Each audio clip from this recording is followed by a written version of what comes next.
Well, it's a beautiful day. I'm at Heirloom Roses with Ben. And Ben, you have some tips for us about putting roses in containers, but we can do that. Sure, a lot of people think that roses have to go in the ground, but actually they'll do quite well in containers. It's just selecting the right rose and then the right container. And as you can see, we're standing in front of Heirloom. It's a hybrid tea. It does pretty good on height, but it also does really well in a container. It does, and it's a pretty big rose, so you have a pretty big size pot. Yes, so we like this pot. It's about 24 inches across and about 24 inches deep. And actually this is from Costco, so they're very cost effective and easily potted into.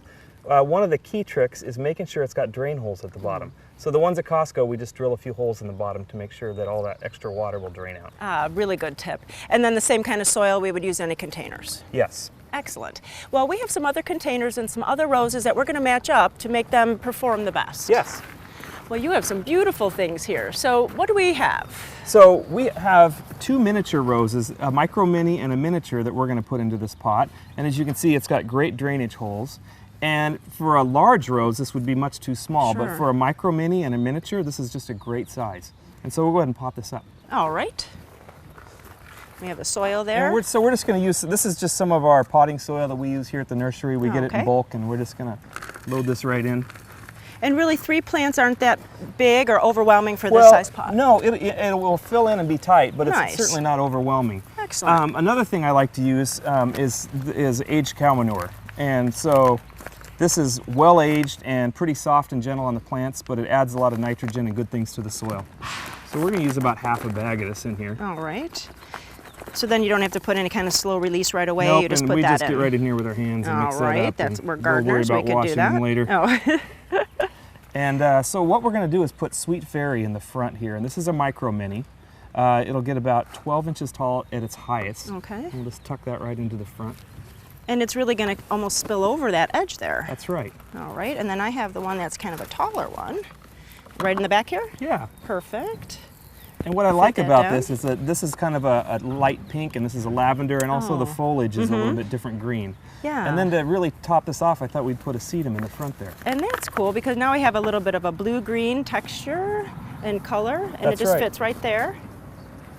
That is really pretty. And really, it's all done, and all there is, we're going to have blooms tomorrow. Yeah, we'll have blooms tomorrow, all the way through October, really.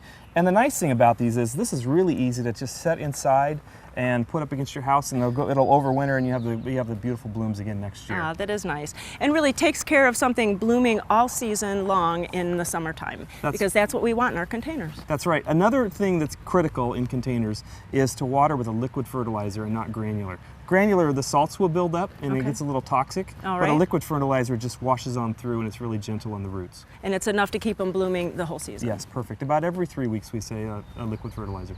And then what about this one over to your right? Yeah, so this is a little bit bigger of a container, and we have a rose here called Baby Love, and we won't pot this up today, but this rose will do about 3 feet in height. And so as you can imagine, I would put just this rose mound of yellow and really complement the other pots quite well.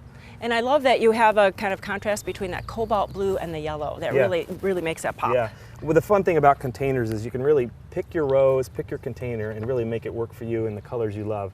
And so that being said, we always say pick your rose before you pick your container. Good idea. Fall in love with a rose and then figure out what container works for it after that. All right. And then what do we have on the very end here? Well, this is exciting because we've been talking about this, and you've probably seen this. This is the Garden Time Rose. Look at that. Oh, it's beautiful. Yeah, and one of the things we like that, it's a nice compact shrub rose. It's not going to get gigantic. It's going to be about 3 feet in height, and it will do really well in a container. Oh, nice. So a great way to keep garden time on your porch. And those are available now at Heirloom? They are available right now. Come on out and get one. Ben, these other roses are pretty too. What are their names? Yeah, so this is Jump for Joy. It's a floribunda. And again, this is a nice growth habit for a pot. It's not going to get overly big. Again, but I would put this in a larger pot, about a 24-inch pot. Okay. And then this rose here is beautiful, fragrant Doris Day. It's a wonderful yellow, and that, again, will do well in a pot. And those are just part of our large selection of shrub roses and nice growth habit roses that will do well in pots. And then what about watering? We're going to get into some heat now, and it's going to be summer. Yeah, that's right. You know, these pots will soak up a lot of heat, but also they'll dry out very easily, especially on a covered porch or something like that. So, you know, daily watering, make sure they're in a good watering regimen. If you have a drip system, that really is the best way to go with these. And then as you water in, again, liquid fertilizer about every 3 weeks. Any other tips that we could take away from all this? Well, one thing about the soil, it's important to note to use an organic potting soil without granular fertilizer in it. Sometimes that granular fertilizer, well, its time release will release right away, and it builds up kind of a toxic level of salts in the soil that's hard on new roots. And so these young roses have brand new roots and it's just too hard on them. So stay away from that. A good organic potting mix is the best. Well, you heard it here, and this is the place to come for roses for your containers or your garden. Why not bring them right up onto your deck this summer and enjoy that fragrance every day? Thanks so much, Ben. Thank you.